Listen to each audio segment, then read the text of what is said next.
Greetings friends, this is Sanjay with part 3 of my introduction and backdrop to the Bhagavad Gita.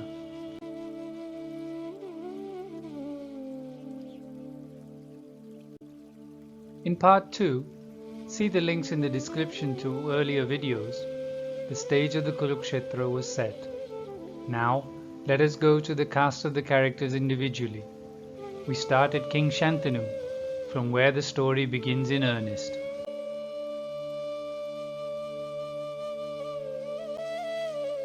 Shantanu was a Kuru king of Hastinapur. He was a descendant of the Bharat race, of the lunar dynasty, and the great-grandfather to the Pandavas and Kauravas. You can go deeper into the story of Shantanu on the link in the description. Shantanu is representative of God, the Parabrahman, the cosmic consciousness. All beings evolved from this, the one unchanging source and essence of creation, the substratum which underlies the whole of the universe.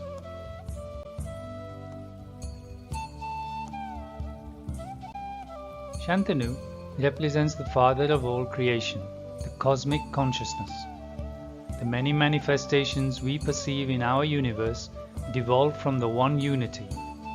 The division of the one occurs through two expressions, intelligence on one hand and creative vibratory forces on the other. Physics has shown that the manifest universe is in essence vibration. These two aspects out of which creation arises are represented by Shantanu's two consorts, Ganga and Satyavati. Ganga, his first wife, represents the spiritual aspect of nature as intelligence, the Chaitanya or consciousness.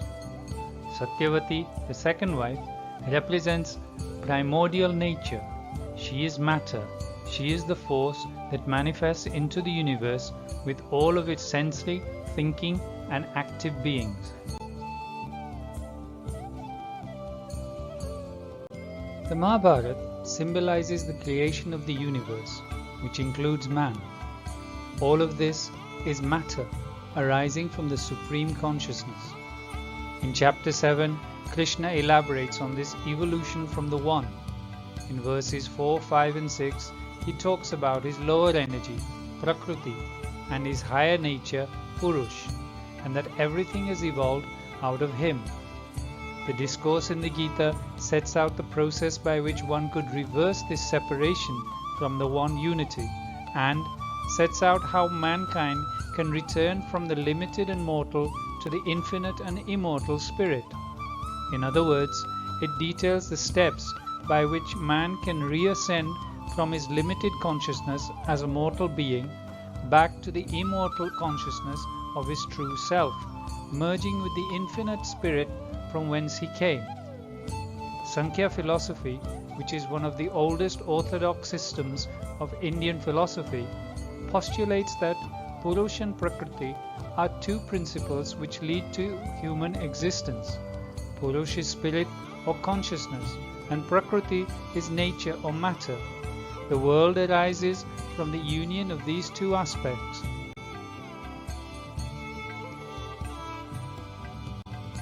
Ganga, a celestial deity and the personification of the river Ganges, was requested to become the mother on mortal earth of the 8 Vasus, who were the attendants of the king of heaven, Indra. These 8 Vasus were cursed by sage Vashista, the great-grandfather of Vyas. The Vasus tried to steal the Kamdenu cow from the sage, a miraculous cow of plenty which was able to provide her owner with whatever he desired. The wrath of sage Vashista was instantly kindled, and he cursed the Vasus, saying, "Because the Vasus have stolen my cow of sweet milk and handsome tail, therefore shall they certainly be born on earth." Thus, the Vasus were to be born into the world and suffer as mortal men. The great sage, however, along with anger, was also compassionate and mitigated the curse for 7 of the Vasus because they had only assisted in the theft.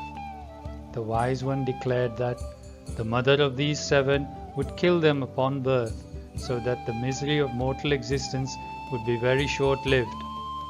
The eighth Vasu, however, would have to complete an entire birth on mortal plane because he was the one who actually held the sacred cow. See the links for the full mythological story.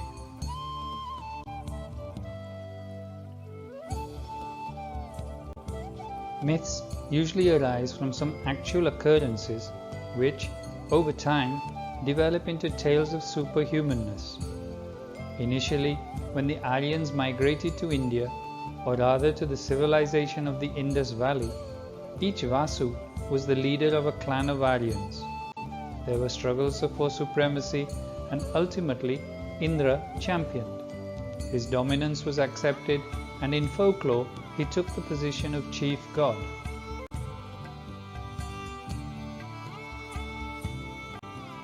Mythologically, the Vasus are attendant deities of Indra, the king of the gods.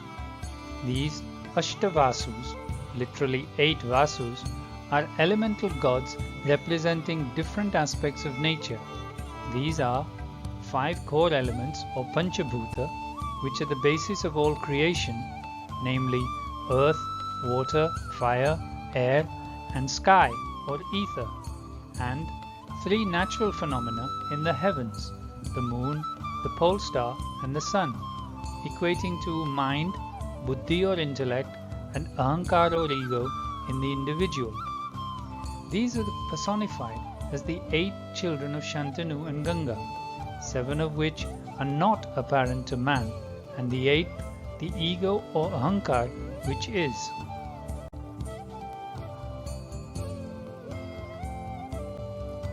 After their mischief with sage Vashista and his curse upon them, the 8 Vasus requested Ganga to be their mother on the mortal plane and explain what she had to do to help them. Ganga agreed.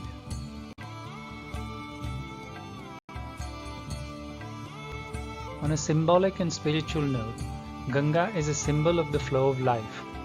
She represents the spiritual aspect of nature as intelligence, the Chaitanya or the consciousness. She is the spirit that causes sentience in the insentient. She is that which gives the ability to feel, perceive, and experience. She is the life in matter. Without this consciousness, a dead body does not have awareness. Shantanu fell head over heels with Ganga, and she consented to marry him on the condition that he will never question her actions and motives. Love is blind. Shantanu agreed to all conditions.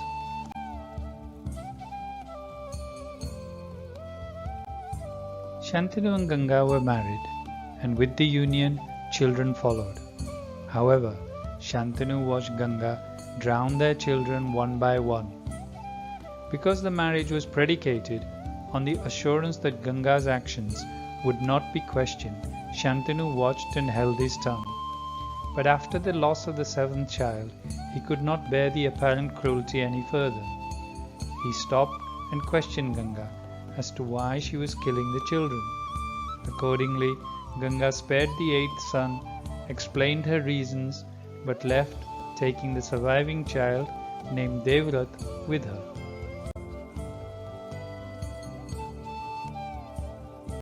The consciousness aspect of nature is differentiated into 8 parts, represented by Ganga's 8 offspring. 7 of these are hidden from ordinary consciousness. The 8th is the self-consciousness, ahankar, or universal ego. This enables awareness of a separate individuality, endowed with mind, intellect, and consciousness.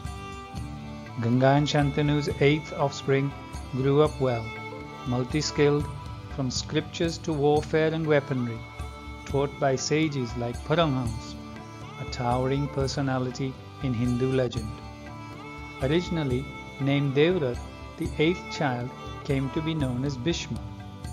Metaphorically, Bhishma is ego, giving rise to the notion of individual existence separate from the One. Ego is a reflected consciousness, the reflection of God, the image of God in man. It is that which forgets its true divine self and becomes identified with the powers of perception and the actions of the body. The word Bhishma comes from the root B, meaning to frighten, and asmi, I am. Man's greatest fear is the fear of death, as he is so attached to the body and the pleasures of the five senses. Ego causes us to forget our true immortal nature and raises the fear of loss of the bodily existence. Shantanu was overjoyed at being reunited with his son. Bhishma was easily confirmed as the heir apparent.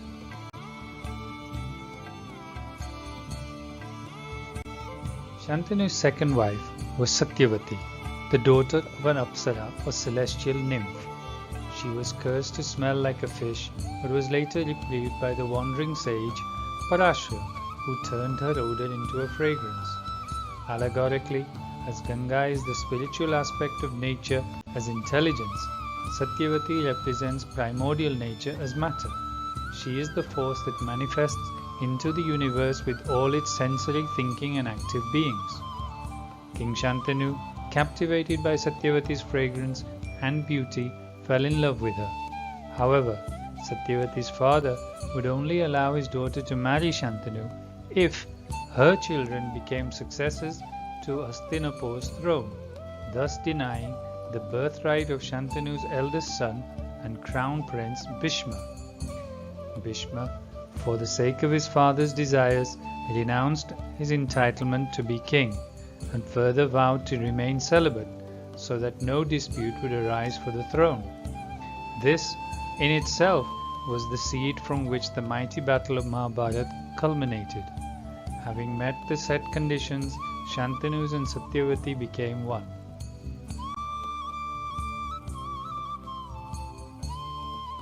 Satyavati bore Shantanu two children, Chitrāngada, representing Chit or mental consciousness and the first of the 24 principles of creation, and Vichitravirya, representing the causal body or the soul, the cause of one's existence. After Shantanu's death, she and her prince sons, with the help of Bhishma, ruled the kingdom.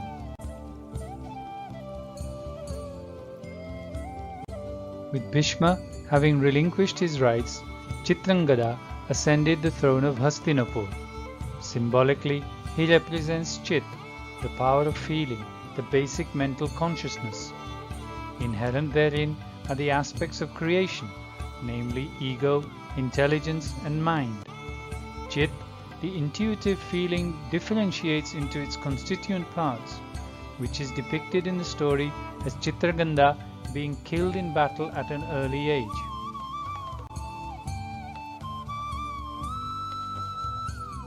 The constituent parts of the individual arise from the union of Purush and Prakriti, that is spirit and matter. These are consciousness or Chit, without which there would be no sensation or perception; intellect or Buddhi, which is the faculty of discrimination as opposed to only knowledge. Correct discrimination is based on knowledge. Ahankar or ego, which is self-awareness, separate from others. Mind, the faculty of emotions involving likes and dislikes, the two mortal enemies of man. And then there are 20 aspects which make up the physical body. Thus, 24 principles of creation. This is a science in itself and a topic to which justice cannot be done here.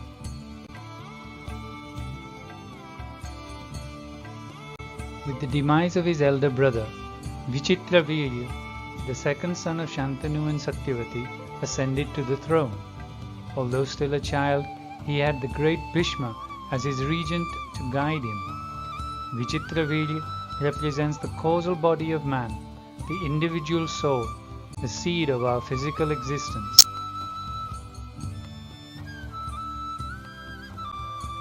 So Bhishma supervised the day-to-day affairs of the kingdom.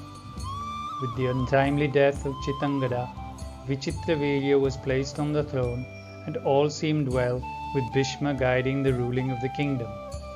However, there was no heir to the Hastinapur throne. Bhishma had to find a bride for Vichitravirya. We will see how Bhishma resolved this problem and the Kuru clan propagated further in the next episode. Hope you will join me again. In the meantime, please do like, share and follow my channel. Thank you.